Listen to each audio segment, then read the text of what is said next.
तो आज हम स्टार्ट करते हैं कॉलिगेटिव प्रॉपर्टीज यानी अणुसंख्य गुणधर्म में पहली जो हमारी प्रॉपर्टी है परासरण दाब। परासरण दाब जानने से पहले हम पहले परासरण को देखते हैं कि परासरण होता क्या है। हम लोगों ने अर्धपारगम्य झिल्ली के बारे में पढ़ा था।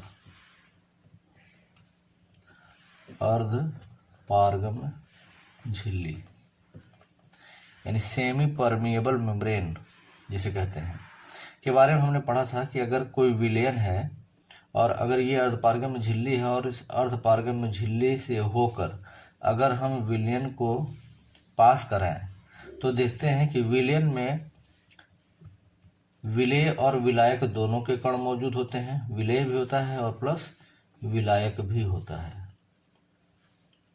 ना। हमने क्या किया, एक अर्धपारगम्य झिल्ली लिया और इस अर्धपारगम्य झिल्ली से होकर विलयन को प्रवाहित कराने का प्रयास किया और विलयन में विलेय और विलायक दोनों के ही कण मौजूद हैं। तो हम देखते हैं कि यह जो सेमी परमिएबल मेम्ब्रेन है इससे होकर केवल विलायक के ही कण जो हैं वे आर पार जा सकते हैं, न कि विलेय के कण। विलेय के कण जो हैं वे अर्धपारगम्य झिल्ली को पार नहीं कर पाते हैं क्योंकि अर्धपारगम्य झिल्ली के जो छिद्रों की साइज होती है वह विलेय के कणों की साइज से बहुत छोटी होती है। यानी हमारे विलेय के कण जो है विलायक की तुलना में, हमारे विलायक के साइज अगर बहुत छोटी है लेकिन विलेय के कण जो होते हैं उनकी साइज जो होती है वो बड़ी होती है। और अर्धपारगम्य झिल्ली में जो पोर्स होते हैं, जो छिद्र होते हैं वो बहुत छोटे होते हैं और वो इतने छोटे होते हैं कि विलेय के कण उससे होकर पार नहीं आ पाते हैं। अब तो विलायक के कण जो हैं वे आर पार आ जा सकते हैं। तो टोटल हमारा जो परासरण की घटना है वो इसी कॉन्सेप्ट पर आधारित है। जैसे मान लें कि एक कंटेनर है जिसमें हमने क्या किया, इसको हमने अर्धपारगम्य झिल्ली के द्वारा दो भागों में बांट दिया। ये हमारा सेमी परमिएबल मेम्ब्रेन, हम इसको शॉर्ट में लिख देते हैं। अर्धपारगम्य झिल्ली को बोलते हैं सेमी परमिएबल मेम्ब्रेन और उसके लिए हम SPM लिख दे रहे हैं। ठीक है, SPM है ये हमारा। ठीक है, सेमी परमिएबल मेम्ब्रेन है। और हमने क्या किया, एक साइड में हमने शुद्ध विलायक ले लिया, शुद्ध विलायक ले लिया और एक तरफ हमने विलयन ले लिया।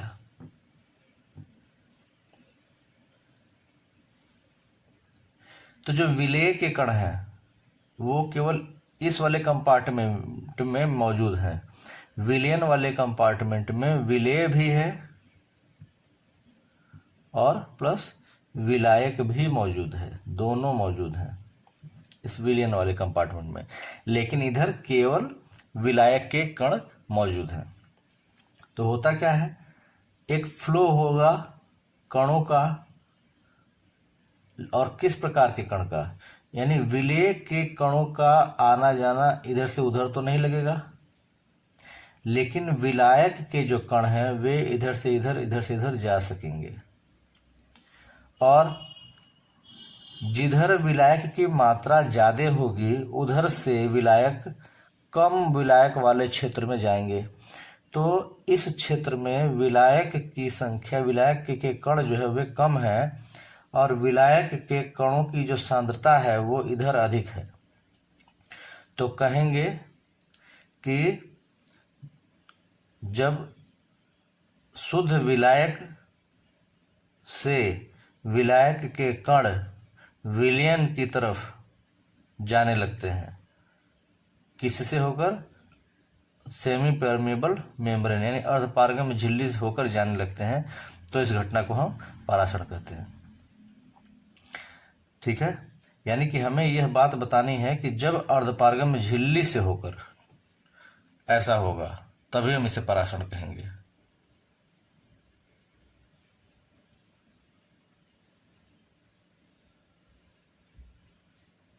तो बात स्पष्ट हो गई। किसी विलयन को एक अर्धपारगम्य झिल्ली द्वारा शुद्ध विलायक से पृथक करने पर विलायक के कण शुद्ध विलायक वाले कंपार्टमेंट से विलयन वाले कंपार्टमेंट में जाने लगते हैं। अर्धपारगम्य झिल्ली से होकर विलायक के कणों का या विलायक के अणुओं का शुद्ध विलायक से विलयन की तरफ होने वाले स्वतः प्रवाह को ही परासरण कहते हैं। यह घटना स्वतः होगी, है ना। हायर कंसंट्रेशन से लोअर कंसंट्रेशन, यानी कि विलायक का अपना कंसंट्रेशन इधर ज़्यादा है और विलायक का अपना कंसंट्रेशन इधर कम है, तो हम कहेंगे कि विलायक के कण अपने अधिक मात्रा वाले क्षेत्र से, अधिक सांद्रता वाले क्षेत्र से अपने कम सांद्रता वाले क्षेत्र की तरफ जाएंगे। लेकिन हाँ, अगर हम विलयन ऐसा ले लें, एक तरफ हम ले लें तनु विलयन, यानी दोनों ही तरफ अगर हमने विलयन ले लिया कंपार्टमेंट में, अर्धपारगम्य झिल्ली हो गई हमारी, और इस क्या किया हमने, सेपरेट कर दिया इसको। इधर की तरफ हमारा जो विलयन है वो सांद्र विलयन है। तो तनु विलयन और सांद्र विलयन में दोनों में अगर मात्रा समान है, तो अगर हम तनु विलयन को कैसे डिफाइन करते हैं कि जिसमें विलायक की मात्रा विलेय से बहुत ज़्यादा हो जाती है, और सांद्र विलयन में विलेय की मात्रा अपेक्षाकृत ज़्यादा हुआ करती है। तो तनु विलयन में विलायक की मात्रा ज़्यादा है, सांद्र विलयन में विलायक की मात्रा कम है। तो विलायक की मात्रा जिधर अधिक है उधर से विलायक के कण कम विलायक वाले क्षेत्र की तरफ जाना शुरू करेंगे। तो विलायक के कण अपने अधिक सांद्रता वाले क्षेत्र से अपने कम सांद्रता वाले क्षेत्र की तरफ ही जाते हैं, यानी विलायक की मात्रा जिधर ज़्यादा होगी उधर से जाएंगे किधर, जिधर विलायक की मात्रा कम होगी। तो इधर विलायक की मात्रा अधिक है, इधर विलायक की मात्रा कम है। तनु विलयन में विलायक ज़्यादा होता है, सांद्र विलयन में विलायक कम होता है। तो विलायक के कण स्वतः किधर से किधर जाएंगे, अधिक से कम वाले क्षेत्र की तरफ जाएंगे। तो इधर विलायक ज़्यादा हैं, तो विलयन कैसा है, तनु विलयन। तो ये भी कह सकते हैं कि जब दो भिन्न प्रकार के विलयनों को एक अर्धपारगम्य झिल्ली द्वारा पृथक किया जाता है, तो विलायक के कण तनु विलयन वाले क्षेत्र से सांद्र विलयन वाले यानी अधिक सांद्रता वाले विलयन की तरफ जाने लगते हैं। दोनों में विलेय के कण मौजूद हैं और विलेय के कण इस अर्धपारगम्य झिल्ली से होकर इधर उधर नहीं गमन कर सकते हैं। केवल गमन किसका होगा, विलायक के कणों का ही गमन होगा। किधर से किधर होगा, तनु विलयन से सांद्र विलयन की तरफ। बात स्पष्ट हो गई। तो हम इस डिफिनेशन को दो तरह से कर सकते हैं कि यदि किसी विलयन को अर्धपारगम्य झिल्ली द्वारा शुद्ध विलायक से पृथक रखा जाता है, तो विलायक के कण शुद्ध विलायक वाले कंपार्टमेंट से विलयन वाले कंपार्टमेंट की तरफ जाने लगते हैं। तो शुद्ध विलायक वाले क्षेत्र से विलायक के कणों का विलयन वाले क्षेत्र में होने वाले इसी स्वतः प्रवाह को ही परासरण कहते हैं। या इसको हम कह सकते हैं कि जब दो भिन्न सांद्रताओं वाले विलयनों को एक अर्धपारगम्य झिल्ली द्वारा पृथक रखा जाता है, तो विलायक के कण तनु विलयन से सांद्र विलयन की ओर स्वतः प्रवाह करने लगते हैं। इसी घटना को परासरण कहते हैं। बात स्पष्ट हो गई। तो हम इसको लिख भी लेंगे। तो हम लिख लेंगे इसे, किसी विलयन को एक अर्धपारगम्य झिल्ली द्वारा शुद्ध विलायक से पृथक करने पर केवल विलायक के अणु अर्धपारगम्य झिल्ली से होकर विलयन में जाने लगते हैं। तो विलायक के अणुओं का अर्धपारगम्य झिल्ली से होकर शुद्ध विलायक से विलयन की ओर प्रवाह, स्वतः प्रवाह को ही परासरण कहते हैं। या दो भिन्न विलयनों पर क्या कहेंगे, भिन्न भिन्न सांद्रताओं के विलयनों को अर्धपारगम्य झिल्ली द्वारा पृथक करने पर केवल विलायक के अणु तनु विलयन से सांद्र विलयन की ओर प्रवाह करते हैं। तो विलायक के अणुओं का अर्धपारगम्य झिल्ली से होकर तनु विलयन से सांद्र विलयन की ओर स्वतः प्रवाह परासरण कहलाती है। ठीक है। अब ये जो परासरण की घटना है वो दो तरह की होती है। एक तो होता है अंतः परासरण और एक होता है बाह्य परासरण।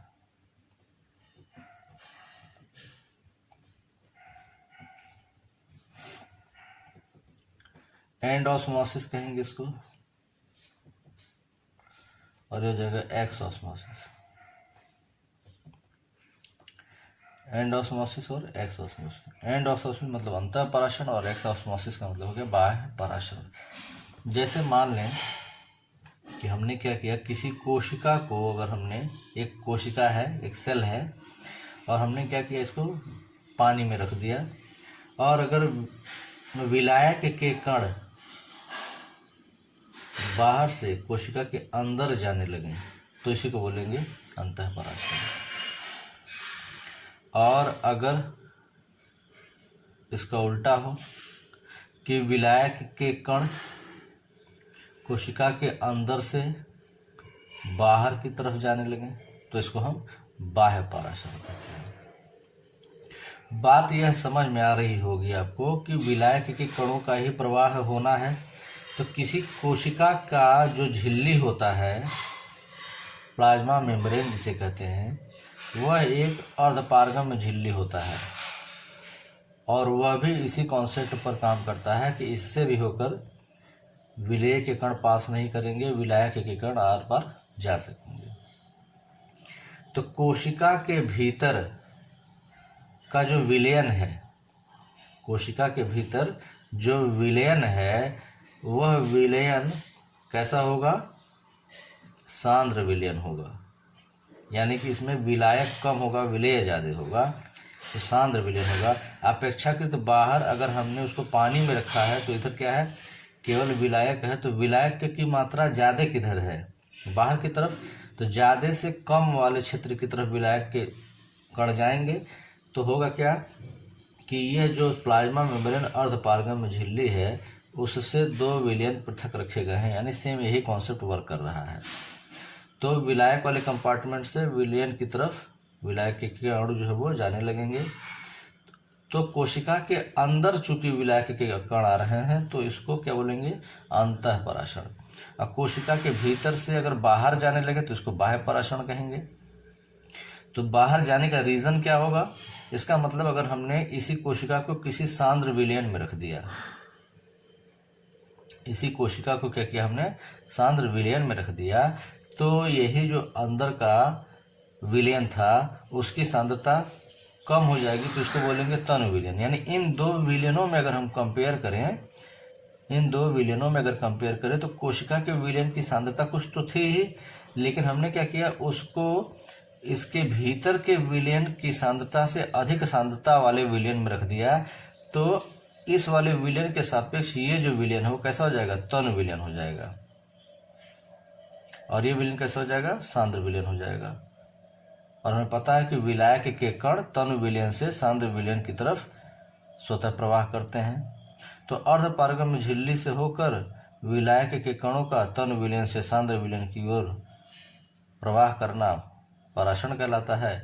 चूंकि कोशिका के भीतर का द्रव्य बाहर की तरफ आ रहा है तो इसको हम बाह्य पराशरण कहेंगे। बात स्पष्ट हो गई। जैसे हम इसको एक एग्जाम्पल, जो हमारे व्यवहारिक एग्जाम्पल है, हो सकता है हमें उससे अच्छी तरह समझ में आएगा, कि जैसे मान लीजिए कि हमने क्या किया, रात में हमने चने भिगो दिए, या रात में हमने ये चना भी हमने देखा है, किशमिश पर भी हमने देखा है ना। तो हम चना हो या किशमिश हो, दोनों ही केस में देखते हैं कि जब अगर हम उसको रात में भिगो के रख देते हैं तो क्या होता है, सुबह वो फूल जाता है।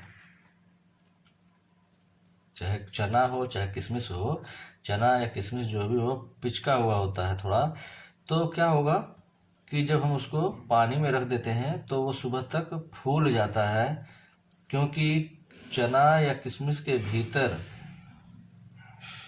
विलायक की मात्रा नेग्लिजिबल है या बहुत कम है। किशमिश के भीतर का घोल जो होता है बहुत गाढ़ा होता है, बहुत सांद्र विलयन होता है। अब बाहर हमने इसको पानी में रखा तो विलायक के कण क्या होगा, अर्धपारगम्य झिल्ली से होकर के, चाहे चना हो चाहे किशमिश हो, उसके बाहर जो एक आवरण होता है, बहुत पतला सा झिल्ली होता है, वो झिल्ली कैसा होगा, नेचर में अर्धपारगम्य जैसा होगा। तो विलायक के कण बड़ी आराम से बाहर से भीतर की ओर चले जाते हैं और सुबह तक जो है वो इसी वजह से फूल जाता है।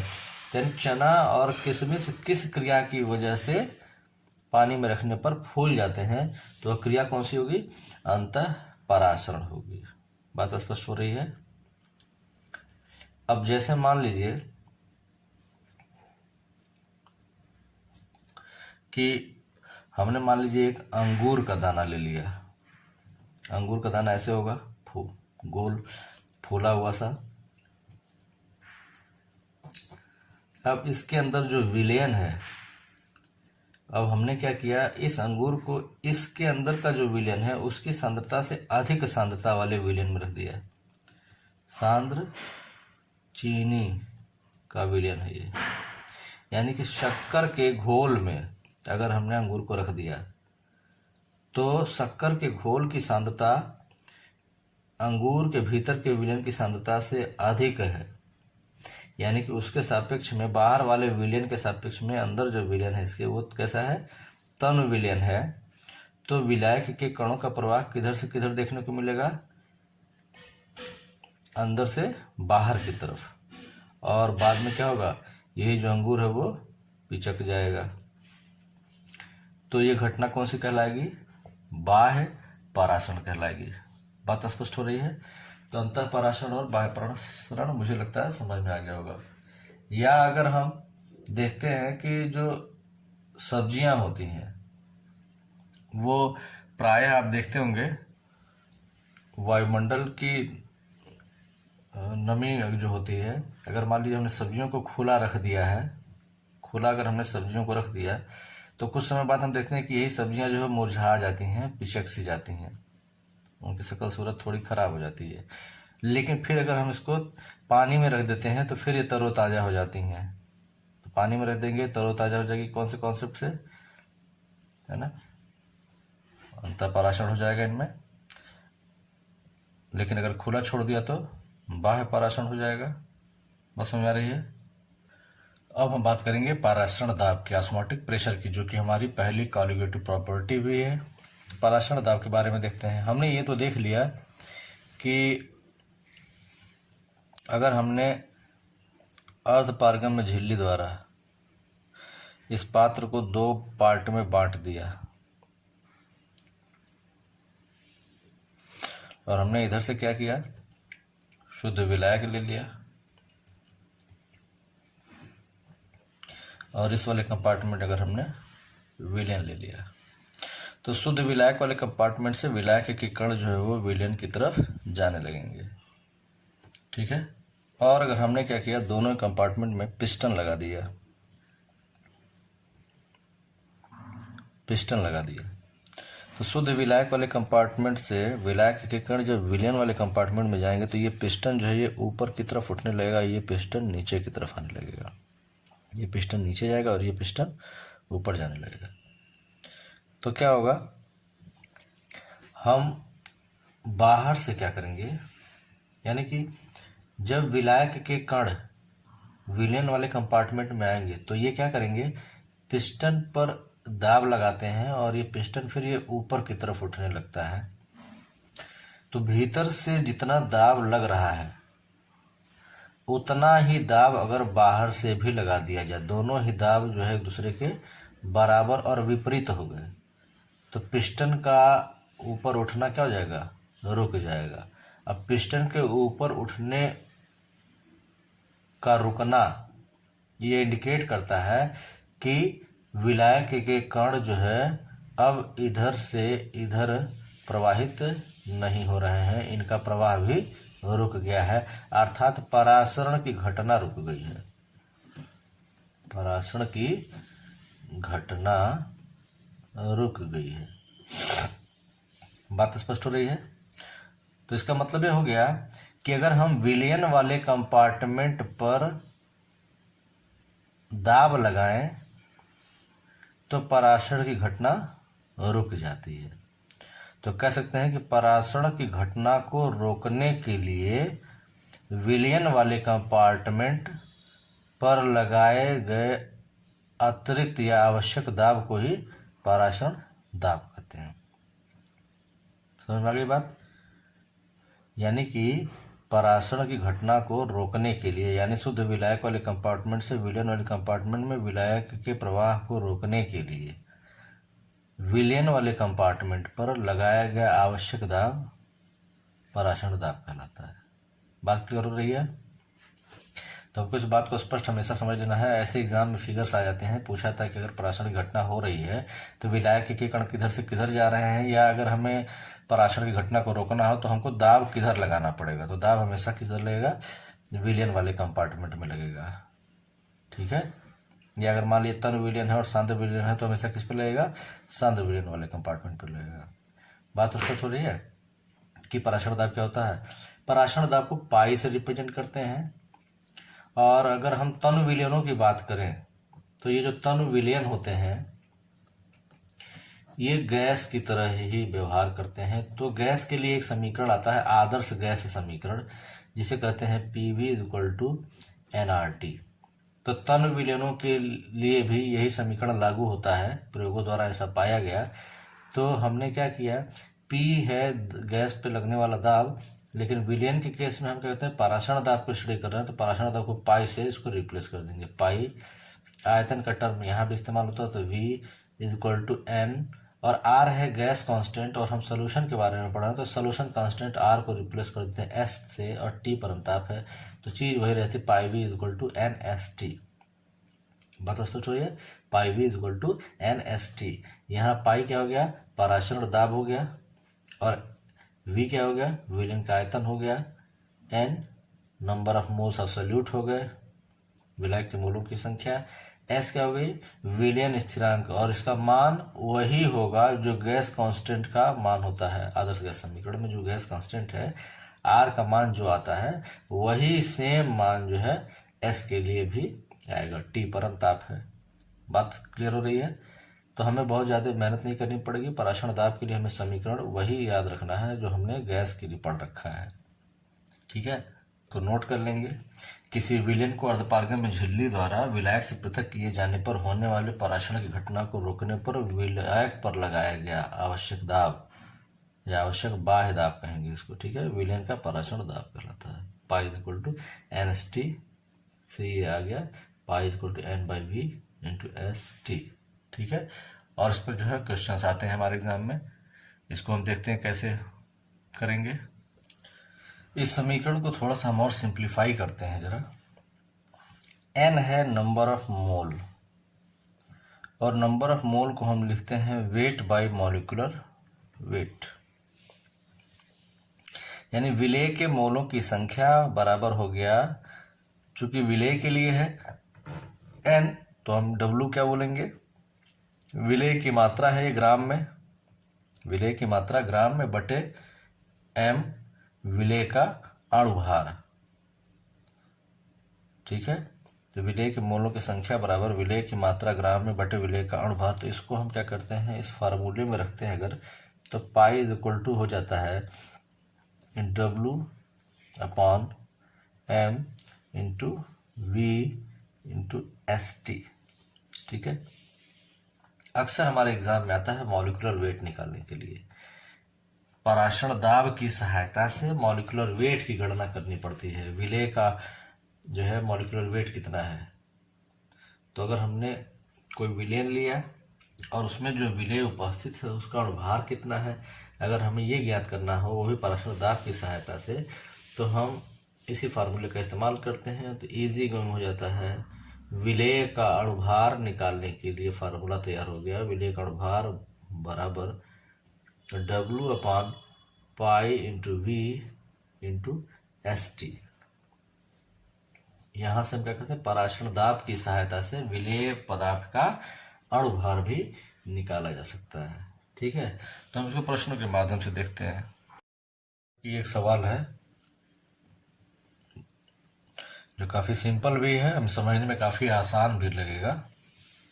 जैसे दिया 5 ग्राम प्रति लीटर सांद्रता वाले पदार्थ का 27 डिग्री सेल्सियस पर पराशण दाब 0.025 वायुमंडल है, पदार्थ का अणुभार ज्ञात कीजिए। तो रिलेशन है पराशण दाब का अणुभार से दिया हुआ क्वेश्चन में हमारे।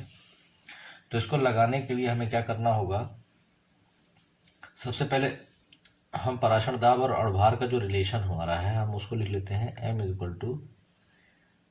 W/π × V और ST।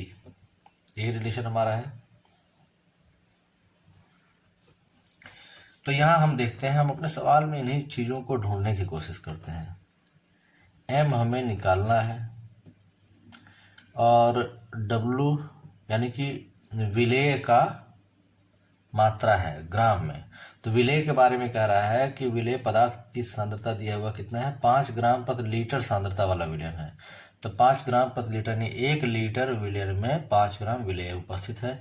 तो 5 ग्राम विलेय, ये हो गया इसका डब्लू, और उसका आयतन कितना दिया है, 1 लीटर में। ठीक है, 1 लीटर विलयन हो गया और डब्लू हो गया 5 ग्राम। यहाँ से स्पष्ट हो गई ये बात। फिर है पाई। पाई दिया हुआ एग्जाम में पराशरण दाब, यही हमारा है पाई, 0.025 वायुमंडल है।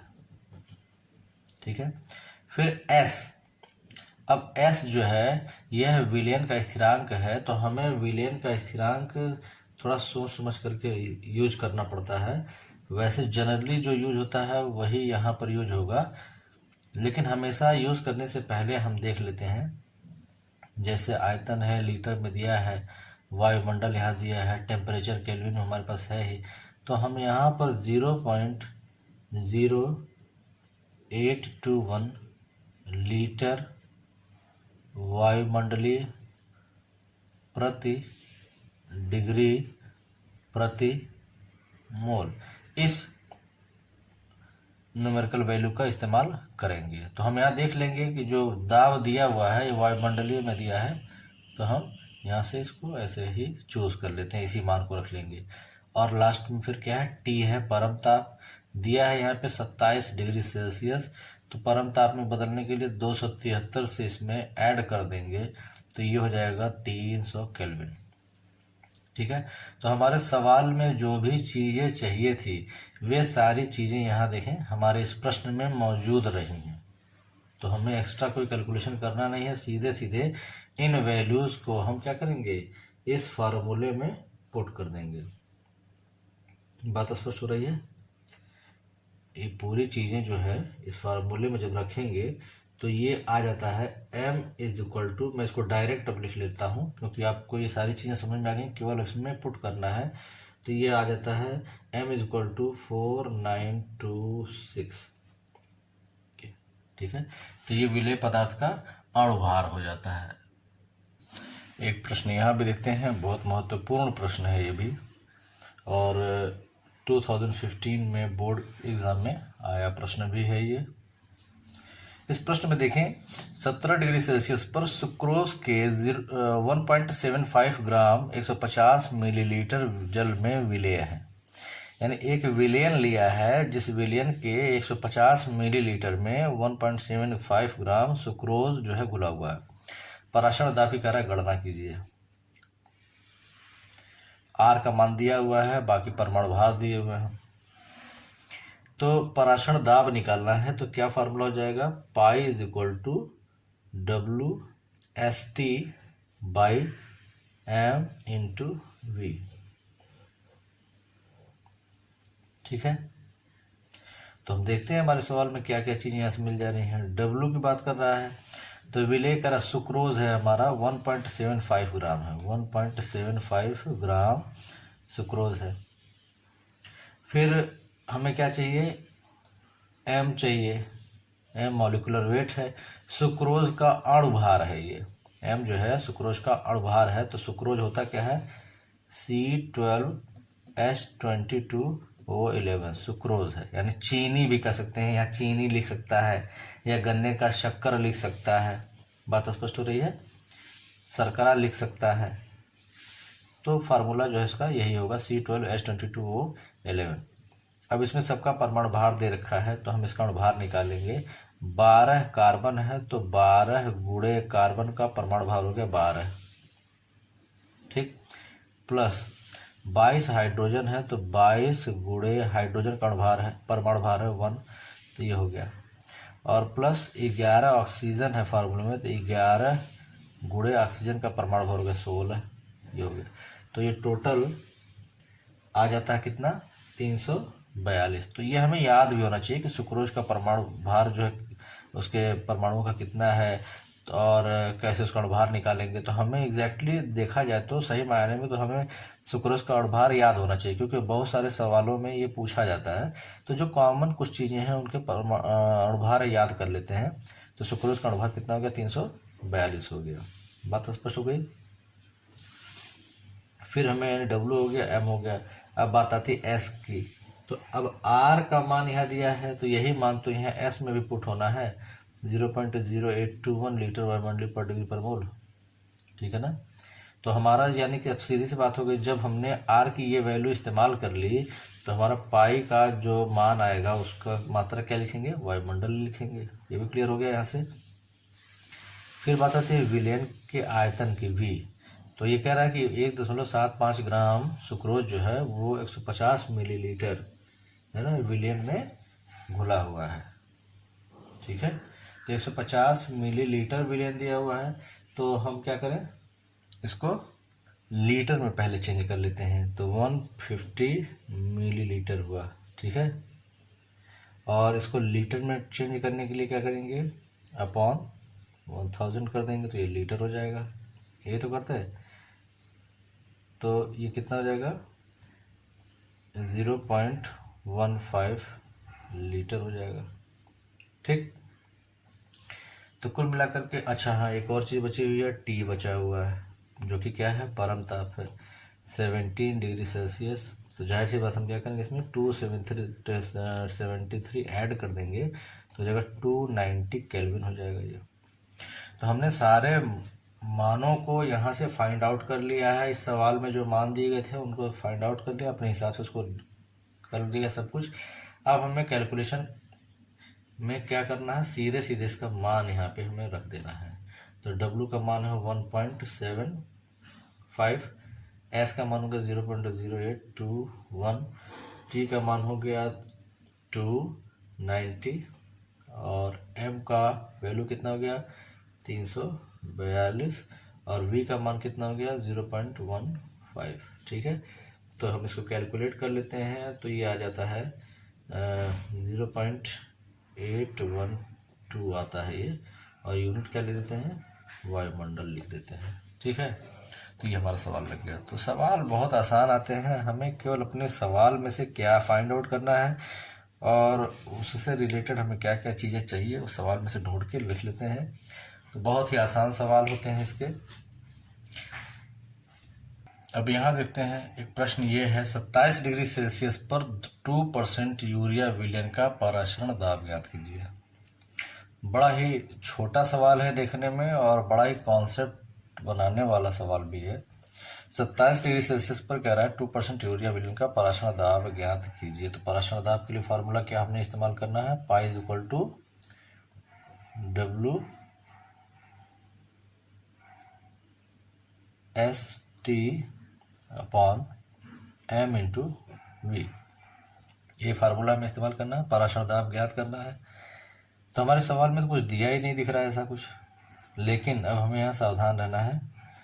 2% यूरिया विलयन, तो 2% यूरिया सॉल्यूशन की बात कर रहा है। इसका मतलब क्या हुआ, हमने परसेंटेज कंसंट्रेशन तो पढ़ रखा है। तो विलयन के हमारे शुरुआती वीडियो में आप देखिएगा, उसमें हमने परसेंटेज कंसंट्रेशन को डिस्कस कर रखा है। 2% यूरिया सॉल्यूशन का मतलब होता है 2 ग्राम यूरिया उपस्थित है 100 मिलीलीटर विलयन में। ठीक है, 100 मिलीलीटर विलयन में 2 ग्राम यूरिया उपस्थित है। तो यहाँ से हमें निकल करके आ जाता है क्या कि W कितना हो गया 2 ग्राम और V कितना हो गया 100 ml। इसको हम लीटर में कन्वर्ट कर लेंगे तो 1000 से डिवाइड कर देंगे तो 0.1 लीटर हो जाएगा ये। S की वैल्यू हमें अब याद होनी चाहिए 0.0821 लीटर वायुमंडलीय प्रति डिग्री प्रति मोल। ठीक है। और T की बात करें, T कह रहा 27 डिग्री सेल्सियस है, हमें पता है परम ताप है, तो 273 से इसको ऐड कर देंगे 300 केल्विन हो जाएगा। तो सवाल बहुत इजी आते हैं, कैलकुलेशन कुछ खास रहता नहीं है, केवल हमें वैल्यूज़ को फाइंड आउट सावधानी से कर लेना होता है। तो हमें W मिल गया एस मिल गया, टी मिल गया, वी मिल गया, एम की बात करते हैं तो डब्ल्यू यूरिया है। यूरिया का मॉलिक्यूलर यूरिया का फार्मूला NH2CO NH2, ठीक है। अब हमको पता होना चाहिए कि नाइट्रोजन का परमाणु भार कितना होता है 14, हाइड्रोजन का 1, कार्बन का 12, यही 3 चीज़ें चाहिए। और ऑक्सीजन है, ऑक्सीजन का 16। तो इसके बेसिस पे हम निकाल लेते हैं। तरीका हमने बता ही दिया आपको। अभी आ जाता है 60, यूरिया का भार 60 होता है, यह हमें याद होना भी चाहिए, ठीक है। तो ये सारी चीज़ें हमें मिल जाती हैं। तो हम इस फार्मूले में सारा वैल्यू पुट कर देंगे। तो W हो गया हमारा 2, S हो गया 0.0821 और ये हो गया 300 केल्विन अपॉन 60 इंटू 0.1, ठीक है। तो ये आ जाता है 8.2 वायुमंडल, ठीक है, 8.2 एटमॉस्फेरिक प्रेशर। अब हम नेक्स्ट प्रश्न देखते हैं कि एक ही क्वेश्चन है, फार्मूला वही बार बार हम इस्तेमाल कर रहे हैं, लेकिन प्रश्न को पूछने का जो तरीका है बार बार हम देख रहे हैं बदल जा रहा है, ठीक है। क्वेश्चंस को आप लगाते रहिएगा, प्रैक्टिस में रखिएगा और इसके अलावा जितना लगा सकिएगा लगाइएगा। लेकिन मैं आपको इतने क्वेश्चंस सॉल्व करा दे रहा हूँ जितने टाइप के क्वेश्चंस बनते हैं, तो इन्हीं को अगर आप प्रैक्टिस में रखेंगे तो अपने आप में ये पर्याप्त है। ये 2016 में बोर्ड परीक्षा में पूछा गया था और ये जो क्वेश्चन हम डिस्कस करने जा रहे हैं ये 2018 में बोर्ड परीक्षा में आया हुआ प्रश्न है। तो ज़रा देखते हैं। फिर पराशर दाब की बात हो रही है तो हमारे लिए पाई इज इक्वल टू होता है WST/m/v। अब यहाँ पे हमसे ताप पूछ रहा है, टेम्परेचर पूछ रहा है, तो हम पहले अपने फार्मूले को टेम्परेचर के अकॉर्डिंग कर लेते हैं। तो हो जाएगा पाई इंटू mv/w/s, ठीक है। अब चलते हैं जरा हम देखते हैं क्या क्या चीज़ें हैं। हमारा पाई कितना चाहिए, किस टेम्परेचर की बात कर रहा है, किस टेम्परेचर पर इतना पराशर दाब हो जाए। तो कितना पराशर दाब हो जाए, तो 7 वायुमंडलीय पराशर दाब हो जाए, ठीक कह रहा है। फिर हमें क्या चाहिए, एम चाहिए, मॉलिक्यूलर वेट। तो किसका मॉलिक्यूलर वेट चाहिए, तो ग्लूकोज हमने लिया है यहाँ पे, तो ग्लूकोज लिया है। अब ग्लूकोज का फार्मूला हमें याद होना चाहिए C12H2211 ना, वो सुक्रोज है, तो ये क्या हो जाएगा ग्लूकोज C6 है ना, C6H12O6 और हमें कार्बन, हाइड्रोजन, ऑक्सीजन के परमाणु भार पता ही है, तो हम यहाँ से निकाल लेंगे कितना जाएगा 180। याद रहना चाहिए, ये कुछ कॉमन चीज़ें हैं जो मैं आपको बता भी दे रहा हूँ प्रश्नों के माध्यम से। आप इनको अलग से नोट करके याद भी कर लेंगे और निकालना भी सीख जाइएगा, ठीक है।